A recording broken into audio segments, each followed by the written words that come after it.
Bien, el tema nuevo de la unidad 6 es la voz pasiva, en presente simple. Hoy vamos a ver una parte y la clase que viene vamos a ver otra. Bien, la voz pasiva. ¿De qué se trata? De lo siguiente. Primero veamos que en una oración activa, el sujeto es quien hace la acción. Por ejemplo, they sell a lot of cars on the internet. El sujeto es they. Pero en una oración pasiva, el objeto de la oración activa se convierte en el sujeto. Entonces es como que doy vuelta a la oración y el objeto me queda al comienzo. Por ejemplo, a lot of cars are sold on the internet. En el cuadro de abajo tengo otra manera de mirarlo, en la cual tienen la misma oración, en la cual dice they sell a lot of cars on the internet. Fíjense que tengo sujeto they, el verbo sell, y a lot of cars es el objeto. Siempre el objeto de las oraciones está posicionado justo al lado del verbo, o por lo menos las oraciones que nosotros vamos a ver, ¿sí? Entonces es como que no tengo que buscar mucho, sino que justito al lado del verbo voy a encontrarme con el objeto. ¿Qué pasa en la oración pasiva? Esto era passive voice.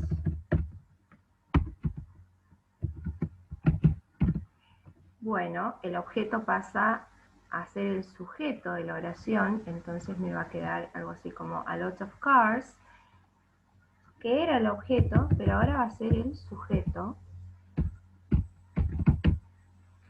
Y luego el verbo va a quedar al lado, pero ahora vamos a ver qué pasa. Are sold on the internet.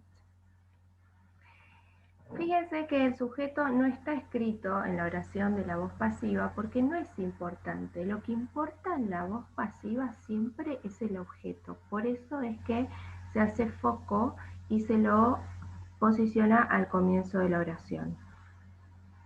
¿Tienen alguna pregunta?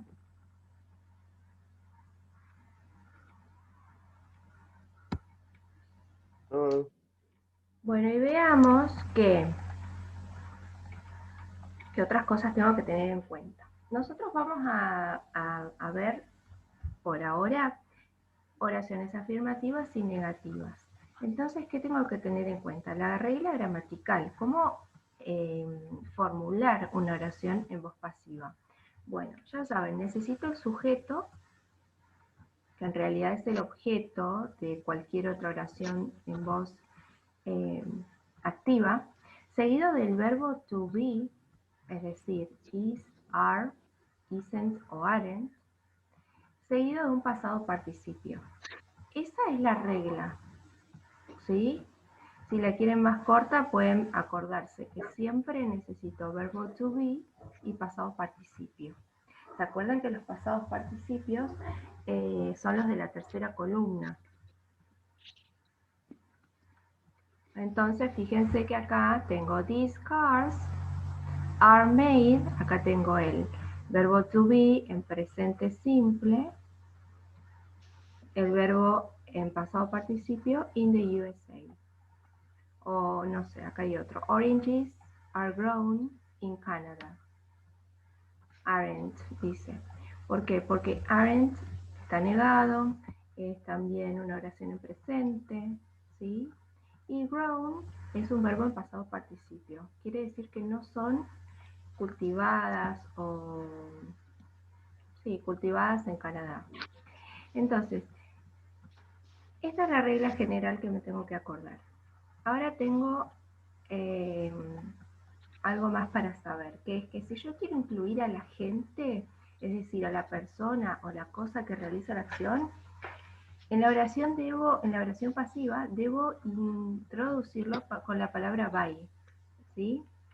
Nosotros, o anteriormente les había dicho que el sujeto no era importante, pero si yo quiero nombrarlo, lo nombro así. This painting was painted by Picasso. By Picasso lo puedo omitir. Si no lo digo, la oración queda bien. Pero si yo quiero agregar esa información, es decir quién hizo algo, voy a escribir la palabra by. Bien, ¿alguna consulta? No.